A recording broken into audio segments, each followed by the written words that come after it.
jogando jogos violentos como Mortal Kombat, Street Fighter ou Dragon Ball Z é prejudicial para a criança? Bom, que a criança precisa brincar e brincar muito, todo mundo sabe. Mas por que é que o brincar é tão importante para ela? A maioria das situações que a criança vive no seu dia a dia, seja em casa ou na escola, ela vive, mas não sabe muito bem por quê. Ela não as entende e não entende tampouco a razão de tudo aquilo que ela está fazendo. É na brincadeira, principalmente na brincadeira do faz de conta, que a criança fazendo de conta que é a mamãe, que é o papai, a professora ou o médico, ela elabora simbolicamente, principalmente, aquelas situações que são mais conflituosas e mais difíceis para ela entender. E a partir daí, ela começa a compreendê-las melhor. Para que isso aconteça, a criança precisa, antes de tudo, de brinquedos bons. E que brinquedos seriam esses? São aqueles pauzinhos, caixinhas, pedrinhas, pedaços de barbante ou corda que ela acha em qualquer canto e vai guardando, muitas vezes na gaveta.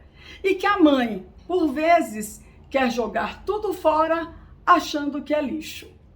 Mas são esses pedaços de qualquer coisa que podem, de acordo com o desejo da criança, se transformar simbolicamente justamente na coisa cujo funcionamento ela ainda não entende, mas quer entender. Brinquedos como um carrinho ou uma boneca já tem uma função e forma determinada. E é impossível, ou difícil, vamos dizer assim, praticamente impossível para a criança abstrair que ali não tem um carro ou que aquilo ali não é um carro e sim uma pessoa de branco com uma injeção na mão para aplicar nela.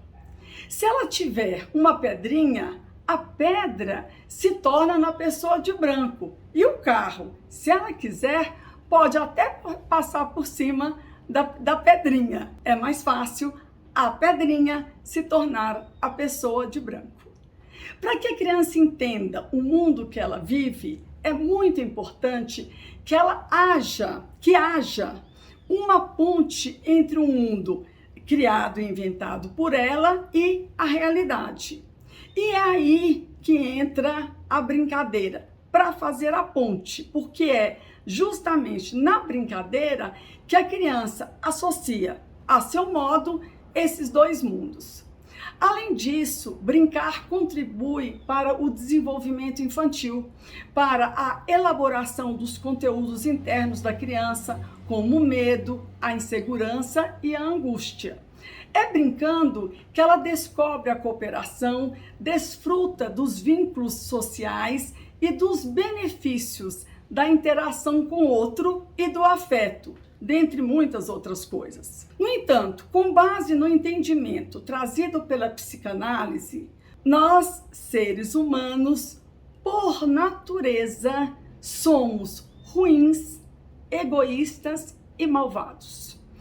Nós somos praticamente obrigados a ser pacifistas por meio da cultura, da educação, das normas e das leis. Aprendemos a renunciar à nossa condição primária e toda essa maldade destrutiva que nós carregamos é recalcada, reprimida e contida no nosso inconsciente. No entanto, o inconsciente não é uma prisão perpétua da qual a maldade destrutiva não consegue escapar. Ela não fica lá para sempre. Basta surgir uma oportunidade que tudo que foi recalcado, toda aquela maldade volta. A agressividade, ela é inerente ao ser humano e não tem como ser extinta dele. Ainda tendo por base o entendimento da psicanálise, o ser humano, por outro lado, busca a satisfação, a sua satisfação pessoal a qualquer preço, mesmo que para isso ele tenha que usar métodos escusos, sacrificar milhões de pessoas, ser preso ou correr o risco de morrer. Freud aborda esse tema em obras como Instintos e Suas Vicissitudes, já em 1915, e outra obra dele maravilhosa que se chama Além do Princípio do Prazer, já em 1920. Diante desse fato, então, o que se pode fazer para evitar ao máximo que isso aconteça, ou seja, que a maldade humana afloresça? É aí que entram os games. Além dos muitos entretenimentos midiáticos, como jogos de futebol, shows de cantores de rock, manifestações que envolvam multidões, o ambiente virtual dos videogames é a forma mais adequada para a descarga desses impulsos agressivos que são parte do ser humano. Jogando, criança e adulto, em busca da satisfação pessoal, podem deslocar e canalizar toda a energia agressiva que está reprimida, reduzindo com isso a agressividade no meio social, na escola, nos clubes, nas festinhas e nos buffets. Muitos autores defendem a ideia que os games violentos são espaços de elaboração de conflitos e, ao permitir que o jogador se identifique ora com o ganhador, ora com o perdedor daquela batalha, isso tem um efeito terapêutico. Durante uma época, pensou-se que pelo alto índice de violência contido nos títulos dos games, como por exemplo, o mais antigo que eu conheço, que é o Mortal Kombat, que ele é de 1992, pensou-se que esses games pudessem estar relacionados, por exemplo, com os episódios de violência que aconteceram nos Estados Unidos, como o massacre escolar de Columbine, já que os jovens que estavam envolvidos no massacre costumavam jogar muitos jogos violentos.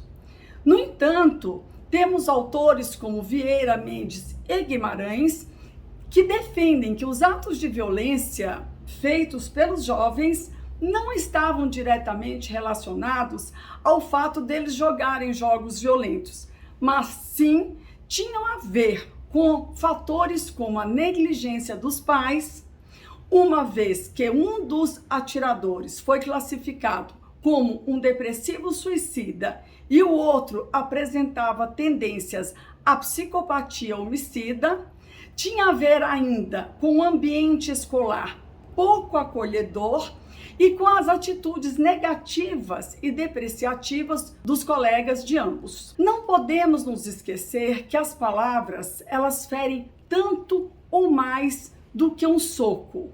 E, apesar de não deixar cicatrizes visíveis, deixam aquelas que são profundamente marcadas e de difícil acesso para ser cuidadas. No entanto, não é porque os games funcionam como uma válvula de escape que seu uso pode ser excessivo. Horas consecutivas no videogame indicam, por exemplo, um sintoma, como acabamos de ver no post que eu recém postei. A violência também pode ser vista como uma forma de expressar algo que não é dito, seja porque a criança ainda não está na palavra ou porque ela simplesmente não consegue e não tem espaço para se expressar.